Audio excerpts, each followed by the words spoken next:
evening, everyone. This is Nick Baisley, and welcome to FilmSnobbery Live. Tonight we have an excellent show for you. I am so excited to have one of our favorite guests back here on the show. Tonight we have Miss Amber Benson, and like every night, I'm also joined by my co-host, Mr. Jerry Cavallero, director of Stuck Like Chuck. Hi, Jerry. How you doing tonight? Very good. Hi, everyone. I want to thank everyone who showed up early and was chatting with Jerry and getting ready for the show tonight. We're really excited to get this thing rolling. So I guess first things first, we've got Amber Benson tonight, and she is the director of some fabulous movies, including Chance, Lovers, Liars, and Lunatics, and the new movie Drones, as well as author of the new book, Cat's Claw, the second book in the Death's Daughter series. Calliope Reaper-Jones, awesome character, so we're going to get right into that. We've got some great contests for you tonight, and we've got some great stuff coming up for you. We've got contests where you can win a copy of Cat's Claw. We've got a contest where you can win a signed poster of Drones. It's going to be a really awesome show, so let's get right to it. What is your plan for Earth? Oh boy. I was sent here as part of an advanced team to observe your planet. Boring. Also, I'm supposed to alert my people when the Earth is ready. Ready for invasion? No. Good. Destruction. Huh. What's on my mind is you and Amy. Something? Question mark? It's a big leap from flirting all day to actually doing something. Is it a leap you want to take? No, it's because she's strange, because you're strange. Remember that. You're from Earth? Yes, I am from Earth. Well, I would say it is not the sort of thing a person does if a person wants to keep his job. If the staff isn't free to make the occasional mistake, woe to the workplace. Don't sell past the clothes, Cooper, then. You know how there are other planets? Yeah. 9 that you know about and some that you don't? So who else in the office is an alien? Guess. She's human. No, she's not. She's human enough for me. Smitten. You will definitely explode. Pull off your face. Pull off my face? Just pull it off, just a little bit. Just this much. Put it right back. Stop, I can't just pull off my face. Were you just telling the copy machine about us? Is that crazy, like a crazy person? Sure it is. Kill him and hide the body and leave town. Lunch later? Yes. High five. High five. Amy is an outer space alien from outer space. What is it with you guys? I'm not overreacting. I am a person. People have emotion. I got work to do. It's just regular work, though, not blowing up a planet where a person keeps all of his stuff. You are a prick, and you're mean. What do you care?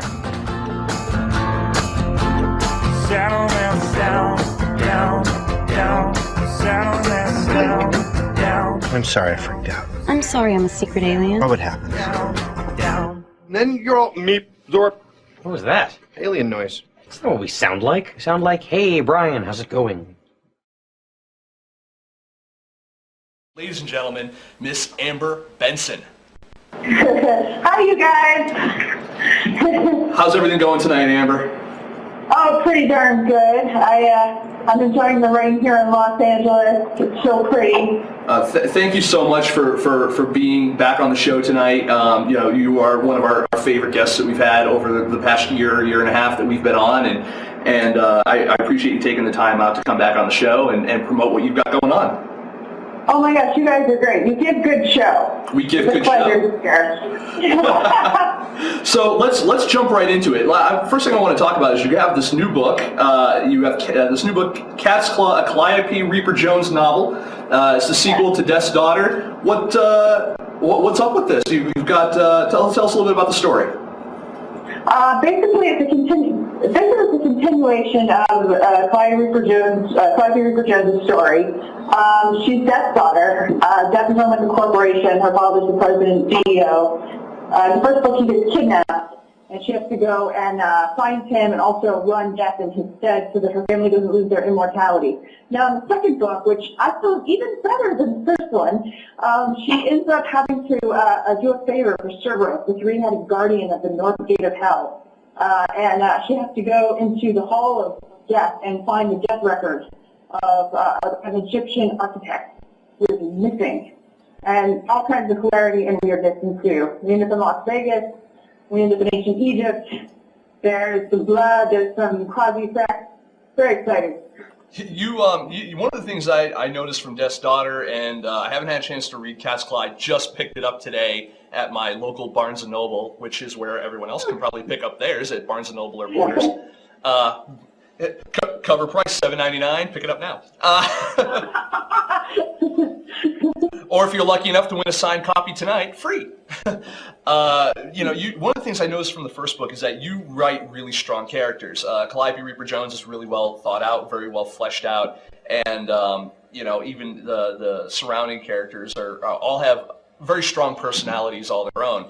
Where do you get the inspiration really to write these different characters? Are you taking the stuff like this out of your own life and just kind of infusing it, or are you just making it up as you go along? I'm pulling it out of my Basically, I get this question a lot. Because they're like, "Well, how much is you? How much of you is invested in Charlie, this character?" And I like to say that the juvenile sense of humor and the immaturity is me. Basically, I'm the dork when someone goes, penis, I go, whoa, I said penis, whoa, like a 12-year-old child. But that's kind of where it ends. She loves fashion and I don't. I love creating characters that are fun and silly and loudmouth. If they're sarcastic and obnoxious, then they come out of my head. I don't know why. I think they just find me. The music sends them in my direction. They kind of come at me fully formed. I hope I could say that word on the air. Oh, you can say anything you want at this point. I just realized, I said, oh wow, I just said male body part very loudly like 3 times. All my neighbors are probably wondering what I'm doing. No, I'm sure that we're all adults here except for all the kids over here. But no, and this is just the second book in a series. I mean, this is a trilogy, right? It's a trilogy as of right now. It's sort of my homage to Dante's Divine Comedy. The first book deals more it takes place partly in hell. The second book takes place partly in purgatory, and the third book takes place partly in heaven. And I'm in the process of finishing the third book as we speak. I am very, very close to being completely done with it, which is kind of amazing. I feel like I've spent the past, 3 years sort of embroiled in Calliope Reaper-Jones' world. I think I'm ready for a break. Well, you're obviously now a very prolific author. You've got these 2 books coming out. We were just talking about you have something else that you're working on as well. Do you want to talk a little bit about this new project?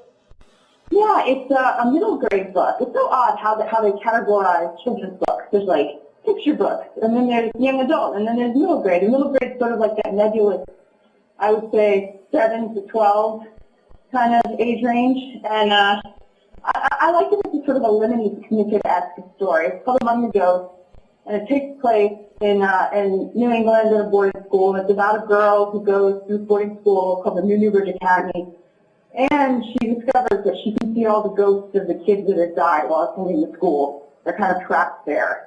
So it's a little bit of mystery. It's kind of spooky. It's a lot of fun, actually. And beautiful pictures by a friend of mine named Tina Grace, who actually coded the poster for Drones in our friend Sidney Nichols, the Drones poster together, and she did all the illustrations for Among the Ghosts.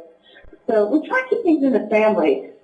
You know what I mean? No, nothing wrong with that. I mean, you got to, it's a collaborative process all around, and you got to work with people that you trust and that you enjoy working with. Which brings us to Drones, and you co-directed Drones with Adam Busch. I did indeed. The man shoots me through the heart, and what do? I say, let's make a movie together. We had a screening, a benefit screening here in Los Angeles of the film. All the money going to 826 LA, which is an awesome charity. Highly recommend if you're looking to donate money down into the place.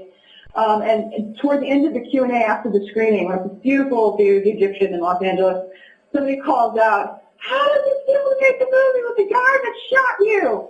And Sam Levine's like, "Moving on. Next question." Totally has my back. He's so cute. Now, before we get too deep into Drones, one of the things I want to do is because we're kind of segueing kind of naturally out of Cat's Claw here, but we do have a signed copy of Cat's Claw to give away. And I think what I want to do is I want to do that right now to one of our lucky viewers. So I'm actually going to hand it over to Jerry for a second. Jerry, why don't you tell the lucky people what they have to do to win a signed copy by Miss Amber Benson of Cat's Claw? Okay, well, if you would like to, if you want to win a copy of Cat's Claw signed by Amber Benson, just go to Twitter and tweet out what I'm putting in the chat right now. It says, I'm listening to Amber Benson on FilmSnobbery Live right now, but I want to read Cat's Claw right after. Give me the book. So the first person to tweet that out wins the copy. Yeah, and Jerry, you're gonna be taking care of that. Yep. Good luck, everyone. Good luck, and we'll go back to that in 1 second. So let's get a little bit into drones. You did have this great screening at the Egyptian Theater in Los Angeles last Tuesday? Last Tuesday, you Q&A moderated by Kevin Pollak, who actually will be on the show in the near future as well. He's awesome. He is. We And love Kevin Pollak. he's got his own show now online, and he's really getting involved in the web, and I like what he's doing. Little jealous, the man he beat me to the Streamy Awards, but I'll get him next year. Well, he's also got a web series called Jammed Out that he directed and co-wrote, and it's really awesome. Sam Levine, like I said, we keep going on the family. Yes. This whole crew of us.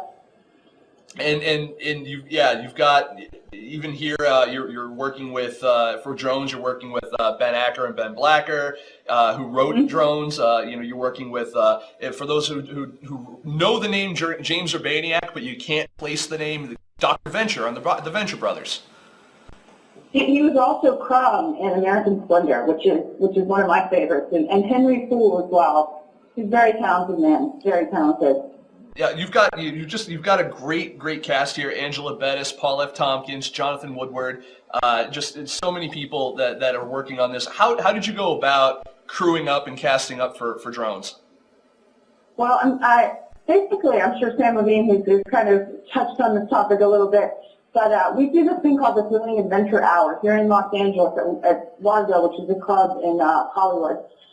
Basically, it's like a fake radio show that Ben Acker and Ben Blacker write. It's basically a send-up of all those 30s and 40s serialized radio shows like Those Cowboys from Mars and Beyond Belief and really cool stuff like that. And most of our actors come from that world. Kevin Pollak is a part of it, Sam Levine, James Urbaniak, Paul F. Tompkins, Mark Evans Jackson. I mean, we have the whole crew from drones that gets together once a month and does the Thrilling Adventure Hour. I highly recommend it for anybody who's visiting Los Angeles. It's a lot of fun. Yes, check that out. I wish that I had an opportunity to do that. I actually missed the Vamped Out party while I was in Los Angeles. I got stuck at I was supposed to be there. I got stuck at a great film festival that was actually on the Raleigh Studios lot, the First Glance Film Festival. Awesome stuff. They actually have their call for entries open right now for Philadelphia if drones would ever want to play there.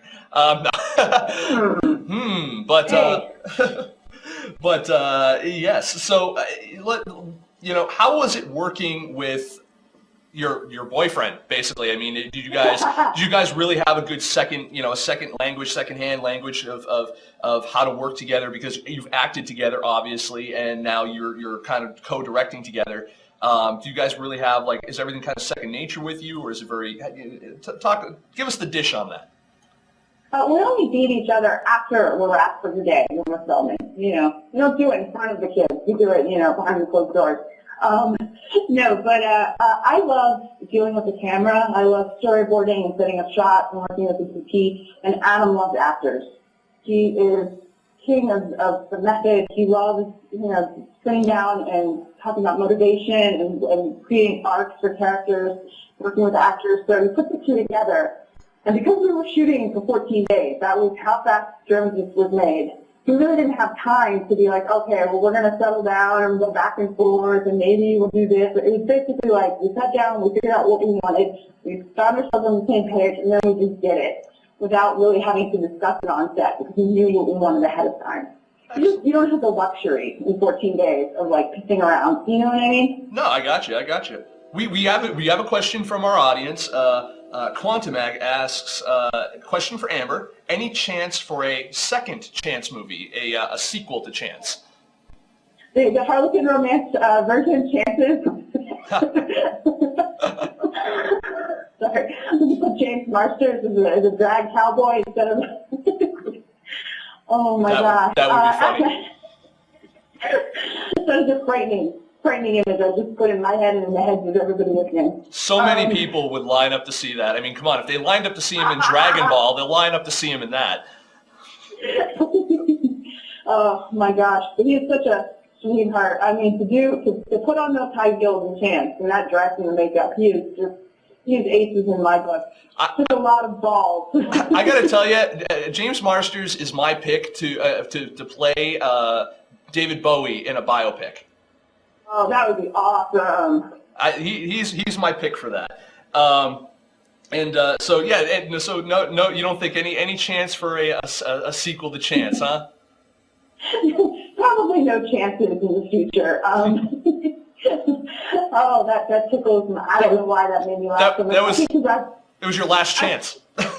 Yeah, it's my last chance. That's even better. Oh my gosh, it's lifetime all over again. There's no escaping the Harlequin romance. Probably not. Adam and I want to do more stuff, but I don't think revisiting Chance would be something that we would do together. That would be odd, I think. We have another. We do have another question from our audience here. The Dork Chops asks, some writers. Chops. Yes, Dork Chops was here actually last year, and as were a few of our viewers here. Were here with us last year, and Dork Chops has been she's been asking me to get you back on the show since last March.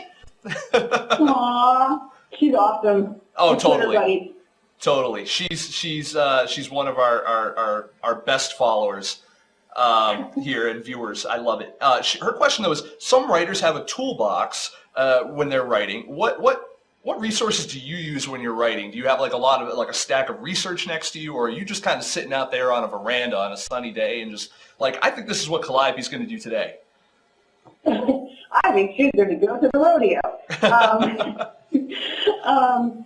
It varies. I have a hard time writing in my house. I like to go someplace and sit down, specifically a coffee house, because then it feels like I'm going to work. You know, I sit down, I have my cup of coffee, I go online, I sit there, and I spend, 3-4 hours trying to get down as many words as humanly possible in that short amount of time. And I treat it like a job. And I feel like I get more accomplished that way. I like to outline before I start work on a book. So I kind of know where the characters are sitting. I know what each chapter got to have in it. Maybe. I'm not sort of free. I'm not free falling. You know what I mean? I'm not sitting there going, okay, Calliope's going to she's going to go to the moon now. I kind of know where she's going to be in each chapter. But as far as tools go, National Geographic and Scientific American are friends. I like both of those magazines. I find interesting tidbits in there that sort of inform what I'm working on. It's an odd thing to say, that I get subscriptions to both of them, but I do. I'm a dork. One of our other viewers here, I'm gonna mess up this guy's name or girl's name. I apologize in advance. Costa Rica Buang. Says, and actually, I have a story even for you that I've been saving that that goes along with this question. The question is that would you want to work again with anyone you acted with on Buffy? Which obviously you work with Adam all the time. But just the quick insert of my story on that, I met someone you acted with when I was in LA. I got to interview Camden Toy. Oh, I love Camden. Is he not awesome? He truly is an awesome human being. I'm a big fan of his. Oh, we talked about you for a good 20 minutes. I paid him well. Thank goodness. No. But are you going to be working again with anyone else from the Buffyverse? Well, Jonathan Woodward is in drones, and I think he has the honor of being one of the few people to work on Firefly, Angel, and Buffy. He is Whedonverse royalty because of that. I would work with any of the people from Buffy again. It was a really great experience. I loved working on that show. The people were like a family. You know, the crew, the cast, everybody got on. It was really lovely. You've even gone on to do the comic books afterwards. And and that's good. You know, I'm getting all these questions coming in from the people here in the audience. We've even got a couple that apparently you're writing Death's Daughter, and that series is really doing well, because I got one person begging for it here in a big screen format. They want to see it as a movie, and the other person says that there needs to be more than 3. My editor was talking about. She was suggesting maybe we would do more. We shall see what happens. I would love to jump back into her world. I'm enjoying doing the trilogy, and it'll be nice to kind of wrap up some of the loose ends that go along with it, and then be able to start kind of afresh with number 4. If there's a number 4, I would totally be down for it. I think it'd be really fun. I'm thinking, I'm just going to go with what happens. If it's in the cards, I shall do it. Now, you've had so many times, so you've had a few tries now behind the camera. You've obviously you're a very experienced writer and an incredibly talented actress, singer, everything.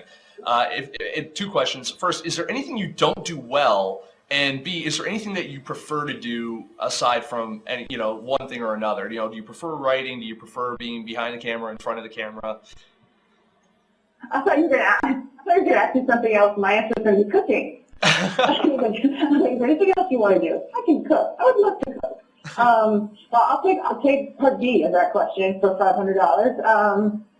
The thing I think that I probably enjoy the most, it's a toss-up between directing and writing. Writing is great because you're God. You sort of dictate what happens in every aspect of the book.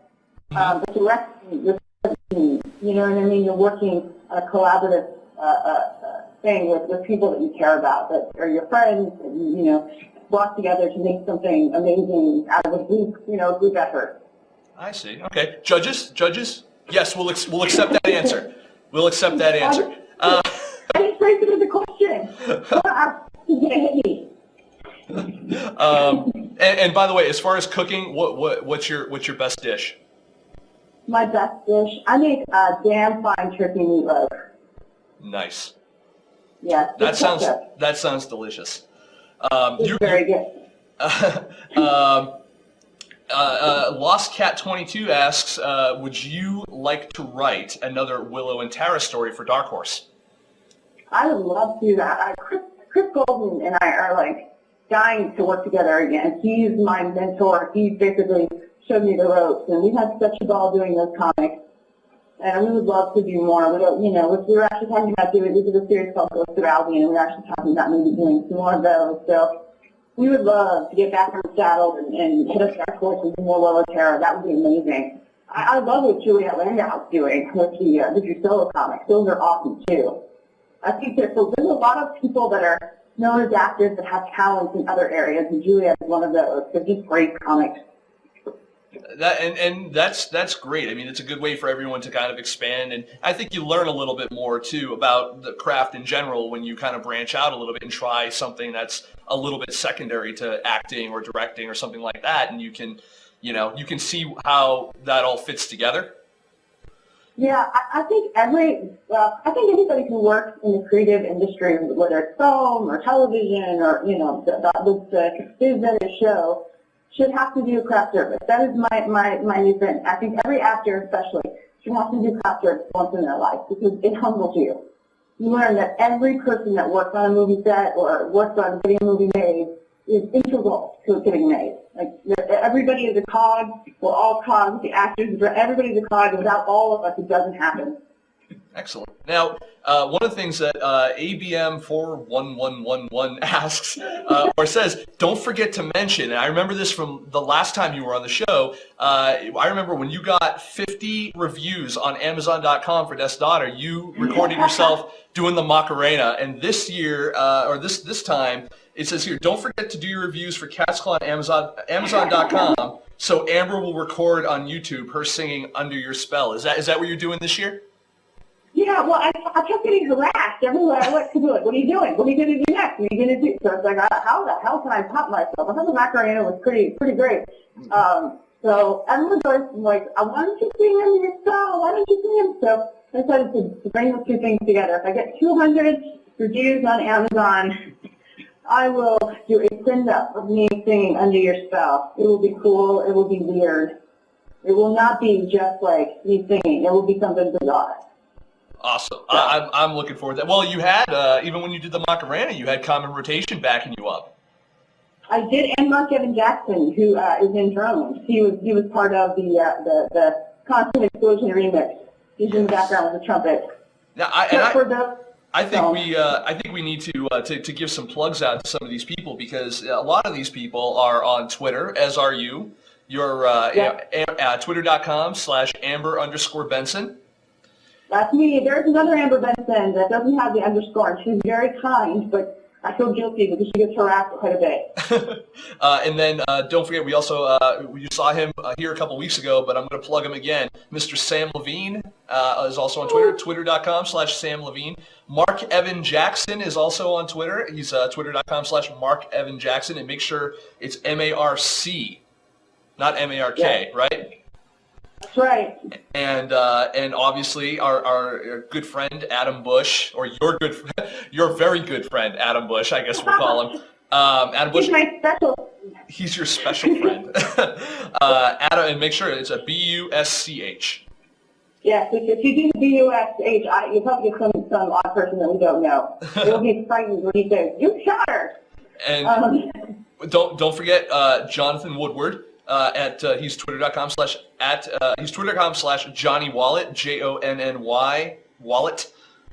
And and obviously, if you want to keep on what's going on with Adam Busch and Common Rotation, they're on Twitter as well, twitter.com/Common Rotation. And one of the things that's going to be coming out soon for Drones is also the soundtrack for Drones, done by Common Rotation and Dan Byrne HQ. Twitter.com/Dan Byrne HQ. Yeah, Dan Byrne is an amazing folk singer-songwriter. He did a bunch of the songs for Walk Hard. When you're hearing those really crazy, catchy, fun things, like those are all him. And he's got a bunch of songs and Get Into the Greek. So he's an amazingly talented man who saw a rough cut of Drones. And Adam was a big fan and lost his nerve and didn't ask him if he would write a song for it, but he fell in love with the movie and just sent us songs anyway, just off the cuff. So we're very, very lucky. We have songs from him in the film, and Jonathan Dinerstein, who did the score. The score is beautiful. The music is really strong in the film.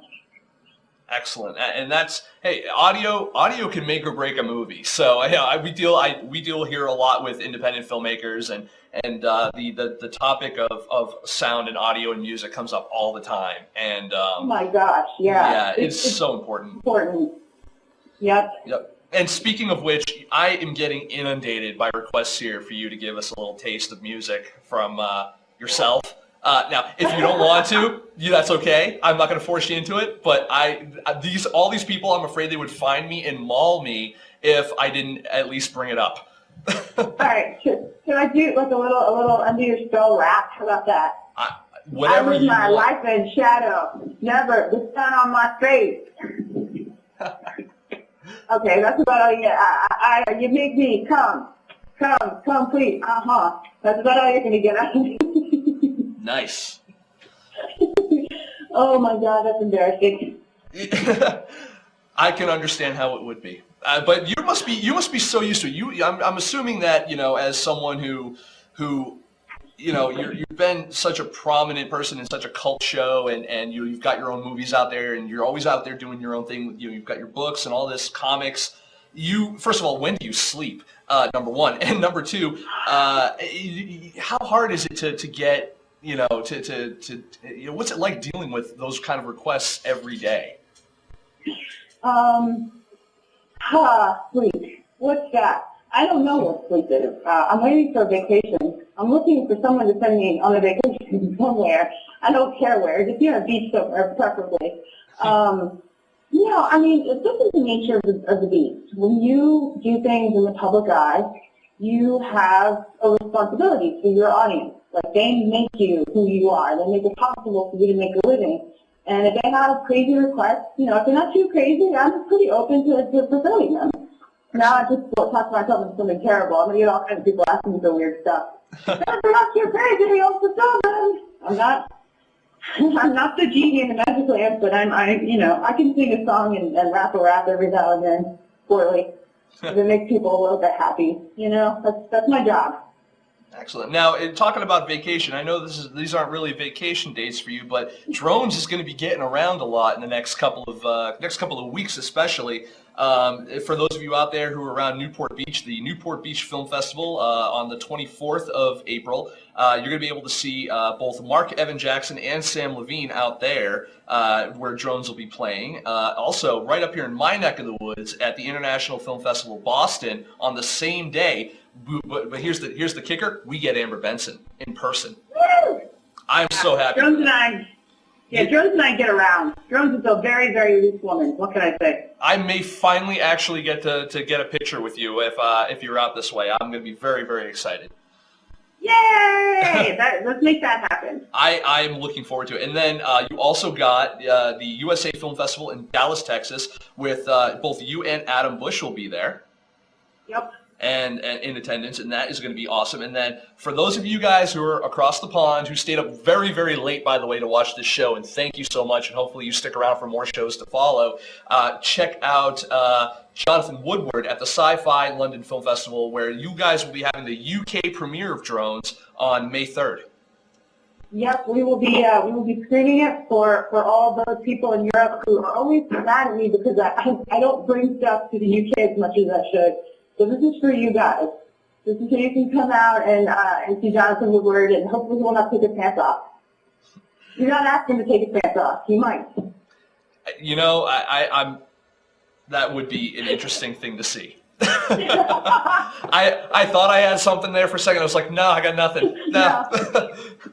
Kidding about But I'm going to actually go back to Jerry for a second. I want to ask Jerry, do we have a win? I believe we have a winner from our contest for the signed copy of Cat's Claw.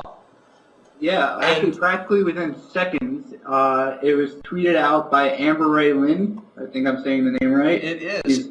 Yes. So congratulations. Amber Ray Lynn Riggs from down south. She asks, when are you going to go back down south to your roots and do a visit down there? I'm hoping soon. We'll see. Hopefully we can get Drones down south. Boy, that's an odd turn of phrase. But yeah, we want to take Drones. We want to take Drones everywhere. Let's take Drones down south. We'll get it down there. Okay, well that's great. So hopefully we get Drones. I want to see Drones on a wide release. I want to see this in theaters everywhere because from all the hype it's getting and all the great stuff. I mean, you guys were at Slam Dance this year. You guys deserve a wide release, and it's good to see it traveling around as much as it is. Do you have any plans with Drones after the festival run? There's some interest here and there. We'll see what happens. It's weird because, Adam and I look at it as our baby, very, very, very late-term baby that did not want to be born properly. A bridge baby, if you will. So to sort of have to let it go now into the big world is kind of frightening. But there seems to be a lot of interest around for the film. And, if what comes to worse, and that's not even a worse, we would love to do a Dr. Horrible thing on blog and release it online. That's something that's very interesting to both Adam and I. We want people to see it. We want to make it available. Well, that's good because that was another question we had, which was when can we see this for free online? And folks, I don't think it's necessarily about seeing it for free. I think it's about being able to have it available to see in general. So check it out if it's on Netflix or Hulu or one of those other great sites. But I think that anything that Amber does is probably worth paying for. Oh, there are things that I do that are not worth paying for, believe you me. I'll talk to Adam about that. But so... That juvenile and mature sense of humor, that's me. You see all these, you said down south, woo. Just, you set them up, I'll knock them down. It's all set. So we have actually Amber Ray Lynn has a question for you, and the question was, if you could work with any author, dead or alive, who would you want to work with? Oh, that's a good one. Oh, there's so many. I'm such a book whore. I love books. I will read anything. I'll read anything, like the back of a cereal box. Like, I'll sit for hours with it. It's ridiculous. If I had to pick, how about Dostoevsky? I think that'd be really cool. Like, hang out with Dostoevsky, make sure he doesn't, swallow his tongue when he has an epileptic fit. It's kind of chill. All right, so you can look out for him. All right. You're there less as a writing partner, more of a protector. Okay, that goes along with that with you, I guess. Not the food. The wooden. Amber, the caregiver. Okay. Is that Jerry or Ryan laughing? We have a request, and I'm sure I would be yelled at by her all day long for the next year if I didn't ask. Dork Chops, our friend Dork Chops, asked if you would give her a follow on Twitter. Give her a follow on Twitter. All right, I will go find her on the Twitter. It's funny because I get a lot of requests from people to be followed on Twitter, and I feel bad because I feel like if I start following everybody, then it's going to be crazy. But maybe that's what I should do. Because I feel guilty that I don't follow everybody that follows me. Is that bad? Should I just do that? Should I just follow everybody that follows me? And I don't.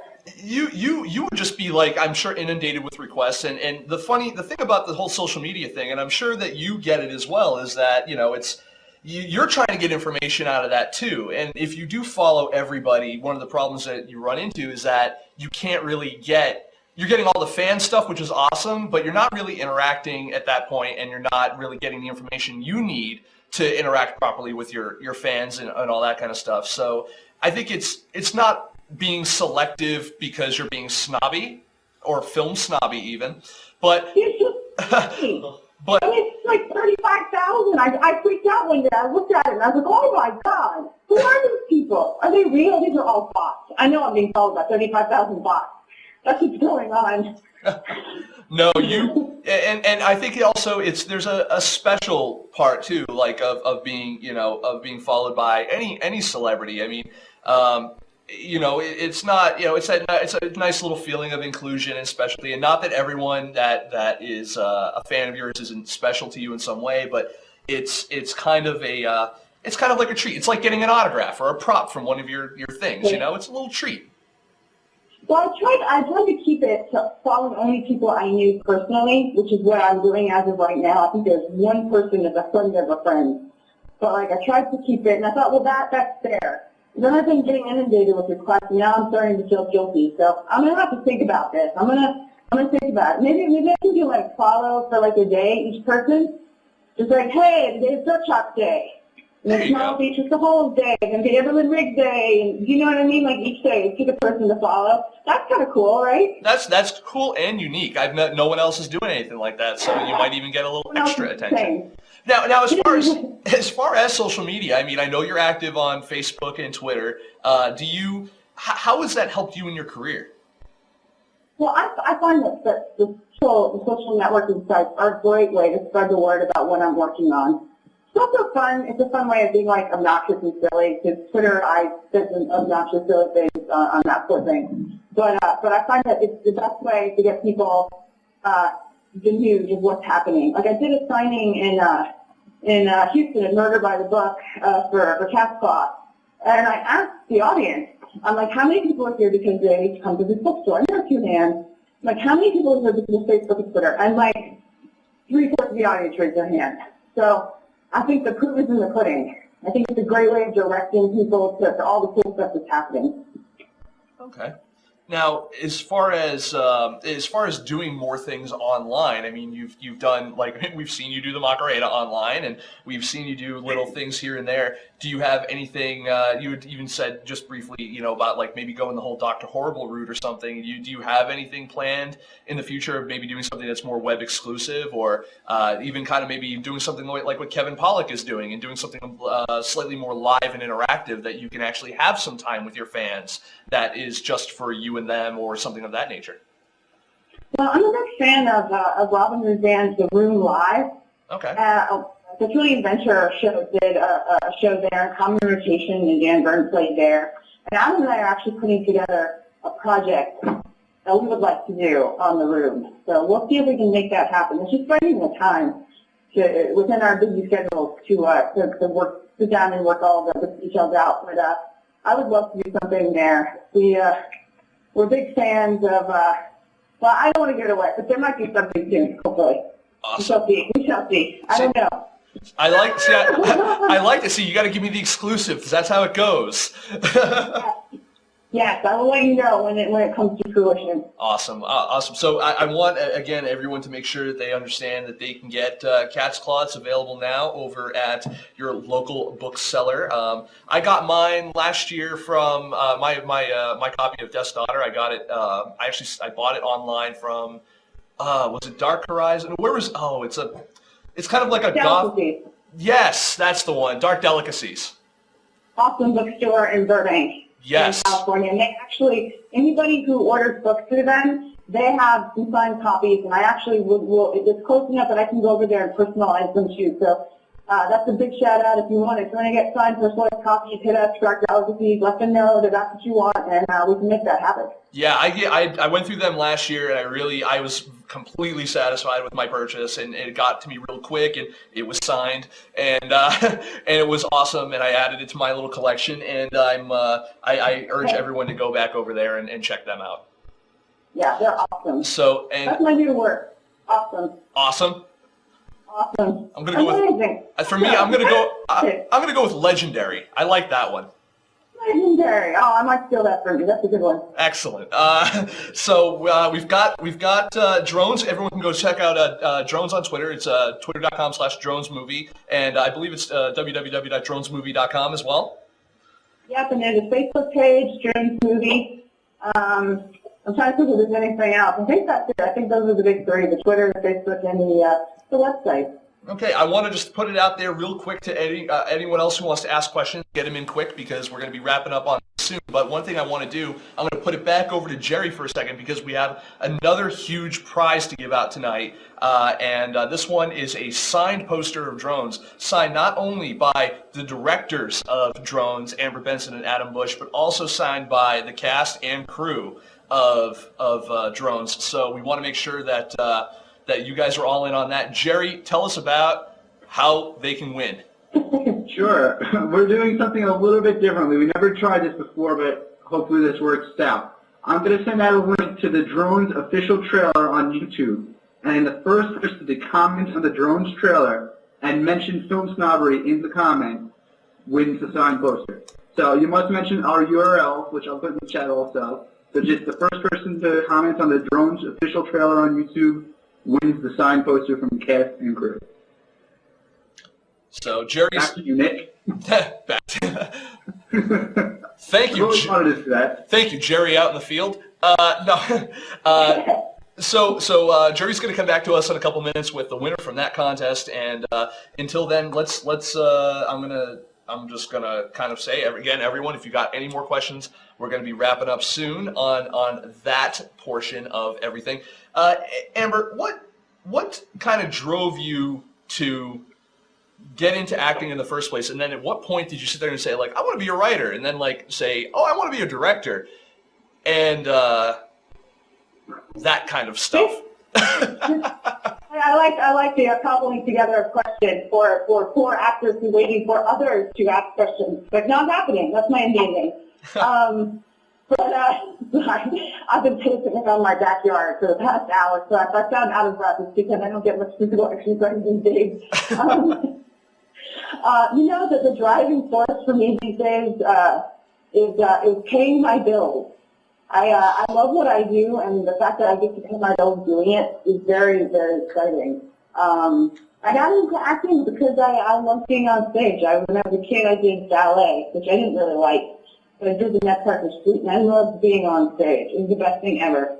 And I realized that I didn't want to do the dancing. I just wanted to stand on stage and have people clap at me, which is acting. So that's sort of how I got into it.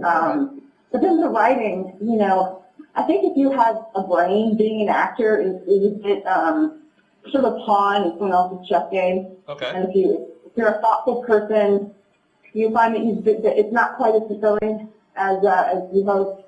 It's wonderful, and I love acting, but being able to sort of drive my own destiny is also really nice. Waiting for someone to phone me and give me a job is frustrating.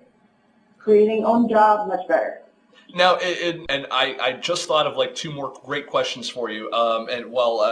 I do actually have one from the audience here too. I'm going to go to that one first. I think you might have already answered it, but let me know. Do you typically outline your entire book before you start writing, or do you wing it as you write, or something in between? Okay. And that was by Quantumac. Interesting name. I tend to outline. I learned to do that because I co-wrote a bunch of stuff with Chris Golden before I started writing by myself, and you cannot write something with another person without an outline. It just, you have a crazy, like, Mad Lib kind of book instead of, like, a real book. So I learned the beauty of outlining. Sometimes things will happen that take me away from the outline, which has happened quite a bit in the third book. So that's kind of cool. But I do like to have some jumping off point. Okay, and what you've done a few movies now, and do you feel that you did Chance, Lovers, Liars, and Lunatics, you've got Drones. Do you feel that you've grown as a director in all of these movies? I mean, what have you learned? What's the most important lesson you've learned being a director so far?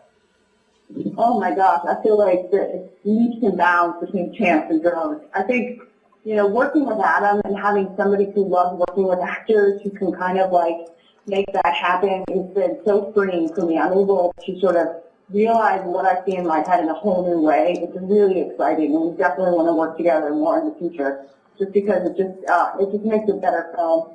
I think the big thing I've learned is collaboration is key. Without collaboration, you have a very subjective piece of art, and it can be wonderful, but it can also be kind of narrow. So I feel like I'm opening myself up by working with others and collaborating. I feel like I'm becoming a better creative individual. Okay. And I I will say Drones looks like it definitely has a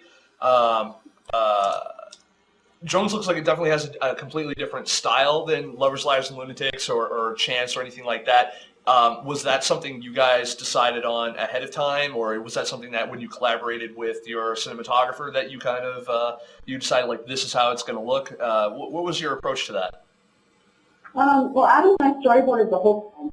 Because we had the luxury of knowing the location and being able to get onto the location ahead of time, we were able to go to the location with the storyboards and with our DP, David McFarland, and our first AD, and go through the film shot by shot in every location, which was really cool. But we kind of knew what we wanted, and then David made it happen, and he came up with things that were, even better than what were on the page. But we did try and stick to the outline of what was on the storyboard, because we just didn't have time otherwise, So the film is a very screwball comedy sort of sensibility. We chose to do moving masters rather than lots of coverage, which is very, very reminiscent of Sam Levine's Gonna Kiss Me, but Frank Sturgis, who is an idol of mine, and also Frank Capra and all those 40s kind of comedies, where the camera is like another character in the film, and it moves around, and we allow the actors to do their thing. I find comedy plays better in wider shots. You don't need to do a lot of coverage. You miss the joke. You know what I mean? No, I got you. No, so we're we're getting. I love how we people don't want us to see your trailer tonight because we directed some people over to YouTube for the contest, and some people are getting errors on YouTube for not being able to post for the winner there. But I want to give everyone a try to get something tonight. So I'm going to have Jerry, if Jerry can hear me. Jerry, what I'm going to have you do is just go ahead and get whoever it is for whoever was the first person for that one contest. I got one more that I'll throw in as a bonus, just because it's Amber and because our good friends at M4PR are so awesome.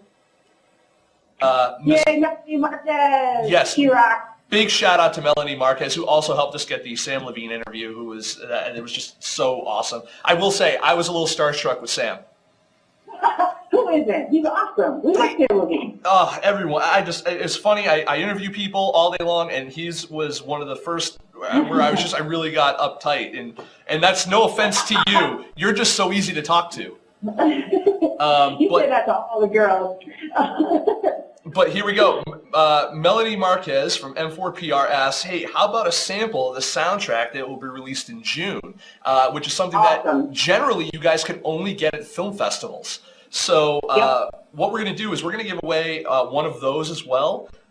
Jerry, let's just do something simple for that. Let's do some sort of a retweet or something like that. Let's come up with something simple for that. What do you think? Sure, yeah. I'll write something out on Twitter right now. You're putting me on the spot. I got to come up with something catchy that people could retweet. But I do have the winner for the signed poster. That's Lost Cat 22. Was able. No one put the URL. So since no one did it, I decided to give it to the first person that did mention Film Snobbery. So fair enough. That's most appreciated. God forbid I try to get a little shameless self-promotion in there too. But no, Lost Cat, congratulations. Lost Cat 22. Do me a favor, email me over at nick@filmsnobbery.com, and we'll make sure that we get all your information, and we'll make sure we get your signed drones poster out to you as soon as we possibly can, courtesy of Miss Amber Benson here and Melanie Marquez over at M4PR. And so, Jerry, while I'm stalling for time for you, what do you think we're going to do for the soundtrack?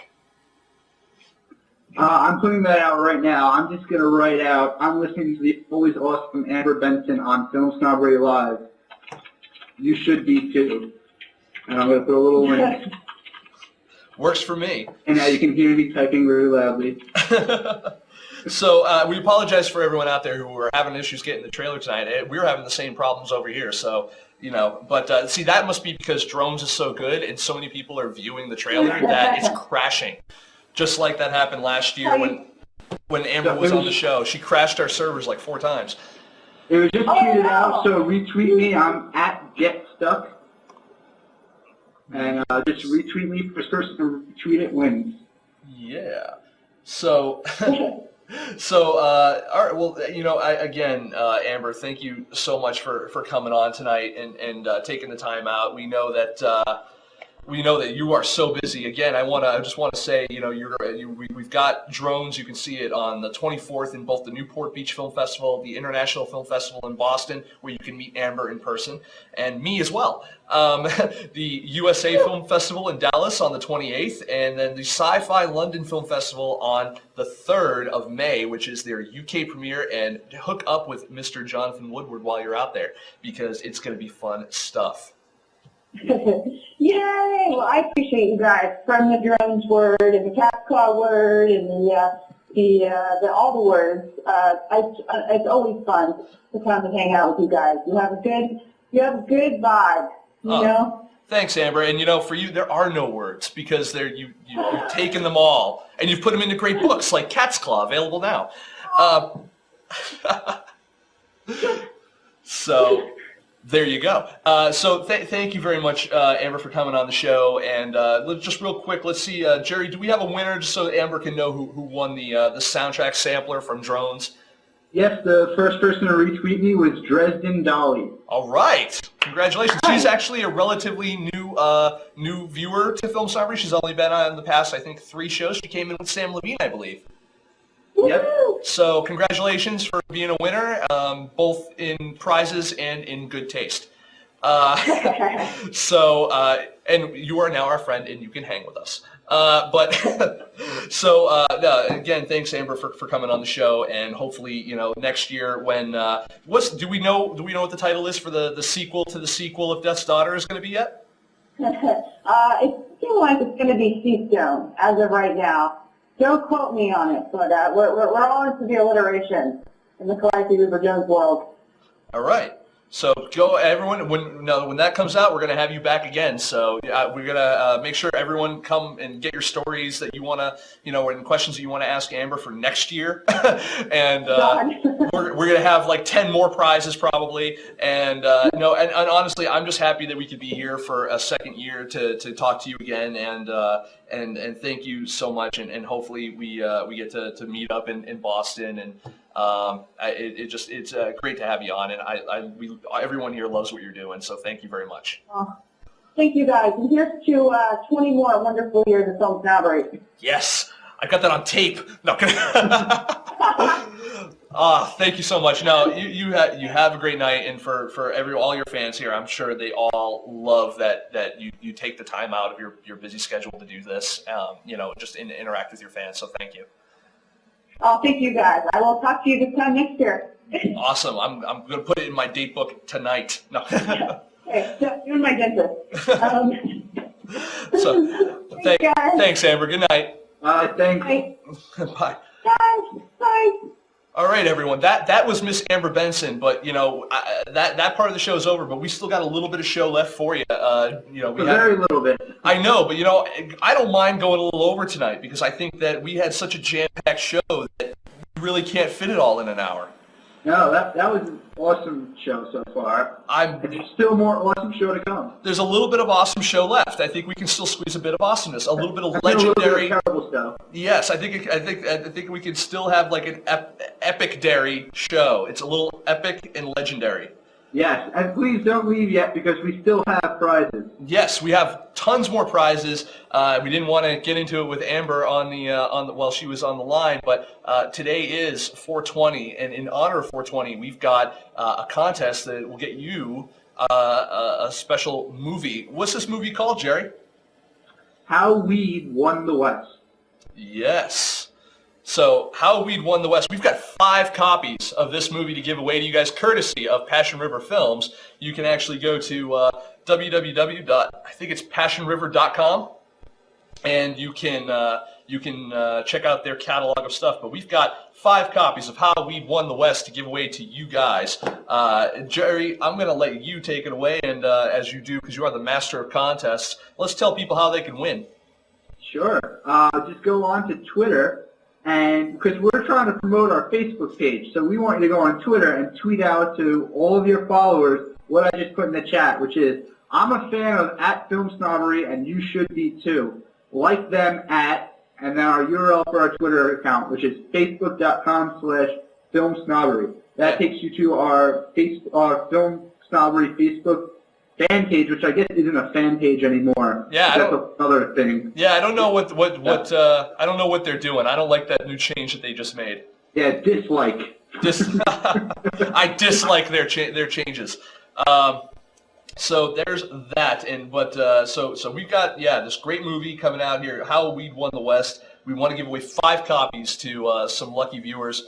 And we will announce the winners of that in a couple minutes. But we had we put it out there earlier this weekend that we wanted to talk to the fans out there and the people who watch the show, and we asked them, what do you guys want us to talk about on this show? Because we figured we'd have a couple minutes left over. So we said, what do you want to talk about? And we got a great suggestion from twitter.com/GenMovies. Who said, it would be really great if you guys could talk about how to deal with rejection and setbacks in your careers in general or in the independent film world and stuff like that. And, I was thinking about that, and I was, different conversations Jerry and I have had recently, and we were thinking about how that was actually the perfect topic to talk about. And rather than be a downer about it, we wanted to talk to you guys about how you can still kind of remain hopeful and positive even in the face of setbacks and other negative things that are happening. So I figured I'll start real quick, kind of getting into a story about stuff, a couple things that have happened to me recently. We're going to talk a little frankly with you guys now. We had applied here at FilmSnobbery. I had applied to a couple of film festivals. I applied to Tribeca because Tribeca is one of the largest and most well-known film festivals on the East Coast here in the United States. And And I also applied right here in my own home state to the the International Film Festival of Boston, which you can see Drones and Miss Amber Benson on the 24th of April. Follow them at IFF Boston on Twitter. I say that because I actually did, I applied to them for press credentials as well, so I could go cover both of these film festivals, and we got denied on both, which is a shocker to us. Jerry actually covered Tribeca last year, and he did I did a damn fine job also. I'd like to say, I wrote over 33 articles about the festival. I did 20 reviews, a bunch of interviews, and some top 10 lists and daily updates from the festival. And they said they loved my writing from last year, but I was still denied. Yeah, and you know, you would think that with the type of coverage that we provide, both we have the live show here, obviously, we have the website. Jerry's got experience at that particular festival, and you know, I'm no spring chicken myself, so you would think that we would have been in a very good position, but now denied. Now, then, same thing happened with the IFF Boston, where you know, the excuse that we've gotten is that everyone's just so inundated with requests. It's really kind of a first come, first serve. But you would think that, being my home state here in Massachusetts, I would have a really good shot, but apparently not. Now, those are two things that really kind of hit us hard. You know, it's rejection in general. It's like if you're an independent filmmaker and you submit your film to a film festival and you get rejected. We were lucky enough to actually get letters, which some of you guys aren't even lucky enough to get. So, you know, we're thankful for that. But the funny thing is that I looked at it and I had a conversation with Jerry. And Jerry and I are on a little at odds of how it would work. But the funny thing is that we're, for our festival coverage and the type of coverage that we provide, especially if you guys have been following what we've been doing with First Glance Films here at at FilmSnobbery the past month or so. We're actually putting together packages now where we're going to charge people to cover their festivals, because we feel that our coverage and what we do here is superior than what most people do. And that's not knocking any other website or newspaper or anything that's out there, but we can just really provide a more complete package. We have a live show, so we can interview the official selections. We can do live interviews on site at your festival and help you post them in a timely manner. We can help promote your festival to over 5,000 people on Twitter and a couple 600, 700 people on Facebook. So we have a reach, and our community is the community that submits to these festivals. So which makes them money. So you would think that we would really have a good shot. So my whole take on it was, okay, fine. They don't want to take me this year. They'll pay for me next year. So that's my way of taking these negatives, turning it into a positive. Jerry had a story recently. Him and I were talking about his new movie, Stuck Like Chuck 2, that he's working on, which he's raising money on over at Indiegogo.com, Indiegogo.com/StuckLikeChuck2, I believe. Yep. 2 spelled T-O-O. Yep. And one of the things that him and I are talking about is you really, rather than having to raise so much money, you should try to get deferments on certain things like equipment and stuff. So get the equipment for free rather than having to raise money for it. So he said, I said I have a contact over at JVC. Why don't I talk to him for you?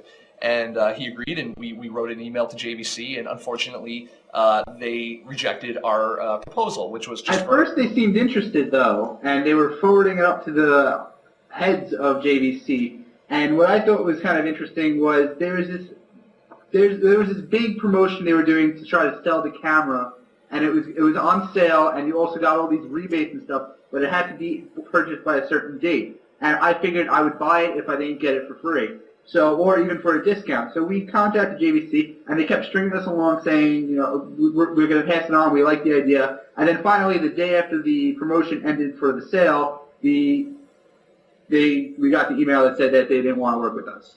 Which kind of sucked, because also we were out like about $700 we would have saved on the camera.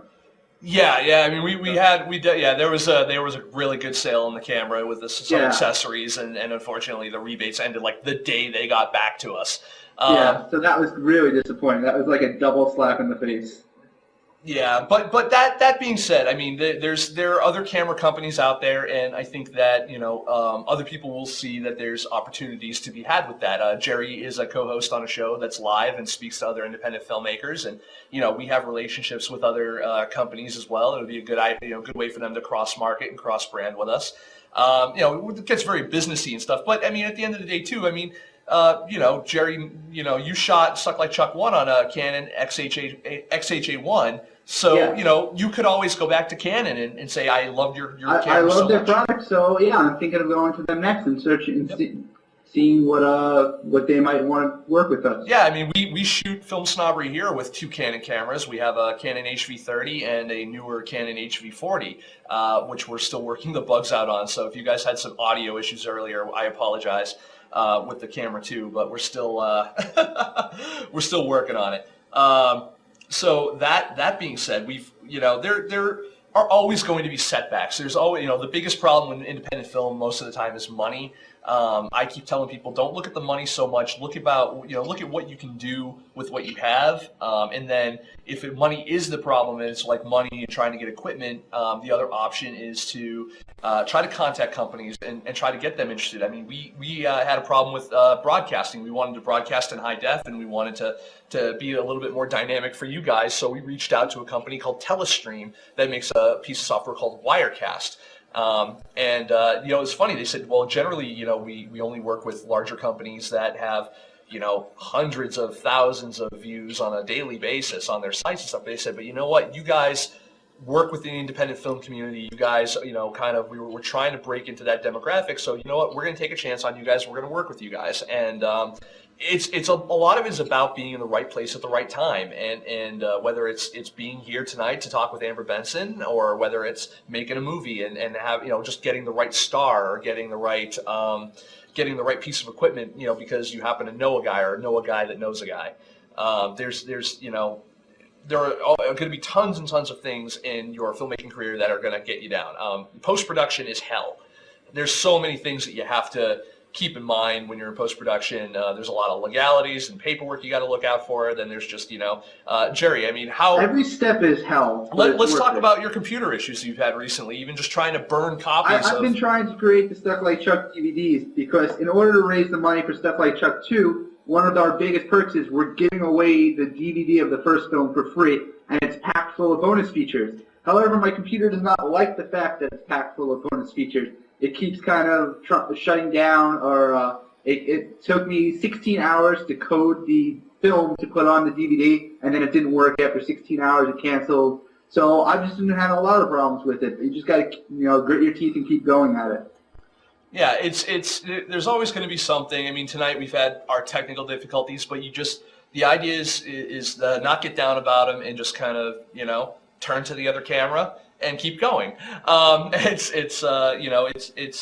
It's tough, especially when you start seeing things like really compound up. I know, Jerry, you've been down because it's like, we're trying to raise money. You're trying to get your other DVD out. You're trying to do a whole bunch of other stuff. And there are a few things that just don't seem to be cooperating. But then little things come up like, hey, you get to go meet Bill Murray. Yeah. So, I mean... Or I get to talk to Amber Benson briefly. Exactly. So, I mean, you get these little things that pop up after a while, and those get you to the next thing. And so, and just remember, you're not alone. If you have problems, you can always come to us, and we'll be happy to listen to them and help you out here at FilmSnobbery. We can, there are other filmmakers that we can refer you to that are probably suffering through the same things you are, and you guys can probably hug it out there. There are some great independent filmmakers that love to collaborate out there. Check out the folks over at SabiPictures.com, Zach Forsman and J. Eric Reese and all these guys. Check out Gary King and John Paul Rice over at, Gary King is Kitchen Table Films, www.kitchentablefilms.com. And you have, No Restrictions Entertainment, John Paul Rice, the producer of 1 Hour Fantasy Girl and the upcoming Magic Stone. I'm going to plug everyone tonight. Why not? John Dragonis and Marinelle saved my butt. The one thing I can't do is do graphics. And Marinelle, a good friend of the show, girlfriend of John Dragonis, who's the director of the upcoming movie Cerise, which was just recently successful in their Indiegogo campaign to raise money for their movie. She happily came on as our site designer, and I couldn't be happier with what she's doing so far. We've got. We're looking for new writers all the time, and people have been stepping up for us, and that's Amber said it best, where it's all about collaboration and working with your friends and everyone working together, and it's really That's exactly what it is. You can work on your own productions, but you don't have to work on your productions. There are a lot of people out there willing to help. You just have to be, humble enough to ask and brave enough sometimes. Because I know it's tough to ask, especially you go to a company like Sony and you're like, why would they talk to me? Well, you know what? They talked to us, and we got a free copy of Sony Vegas Pro to edit our show on because we asked. Same thing with Final Draft. Final Draft gave us a couple copies of Final Draft to use and give out to our fans and viewers because we were bold enough to ask. So, just remember, people out there do want to work with you, and it's not all bad stuff. So, I just want to say, I think Dutch Dosher, I'm not sure if I'm probably saying the name wrong, but you asked if we wanted to plug Leave You and Me. Sure, there we go. Leave You and Me, check it out. Yes. It's a film. He's the director. Yep, follow him. He's on Twitter. I just want to make sure I say his Twitter name right. Hold on, it's got to be here, like in my. Okay, while you're doing that, I also want to say that Waterhole movie on Twitter. The Waterhole is the name of the film. Is going to be playing at the Downtown Independent and on Monday, April 26th, from 7 p.m. to 11 p.m. as part of Film Courage Interactive. And Nathan Cole will buy you a beer if you mention Film Snobbery to him. Yeah, Nathan Cole's an awesome guy. You guys definitely Waterhole. If you want to check out our review of that movie, you can check it out over here on FilmSnobbery.com. We definitely do that. Yes, Dutch Dosher he's twitter.com/DUTCHDOSCHER. And the movie again is Leave You in Me. And definitely check that out. I want to, before we get going, one thing, Jerry, let's wrap up the contest. We have 5 winners for How Weed Won the West. Let's see. We have, Amber Ray Lynn won again. I don't know if we can. No, that's okay. It's something completely different. Okay, fine. Then we have Secretly 5. Okay. Codelka W. I'm probably saying that wrong. Amber Ray Lynn. ABM41111. Okay. And Heartless Tweet. All right. So let's. So this is what we're gonna do, guys. What we're gonna do is everyone who won something tonight. If you won something, whether it's with Amber Benson or part of the show, or whether it's How We'd Won the West, what we want to have you do is email me over at nick@filmsnobbery.com. You can also, if you did win something from the Amber Benson portion of the show, you can also speak with Miss Melanie Marquez at M4PR. She left her email address here in the chat as well. I'm going to have to go up and just do it. I think it's PR@m4pr.com or something of that nature. So yes, and they are awesome, and I want to thank Melanie again for helping us secure Amber again for the show, and Sam as well, and everything she continues to do with her career, because she's doing some great stuff. I'm going to give one more plug out to Drone.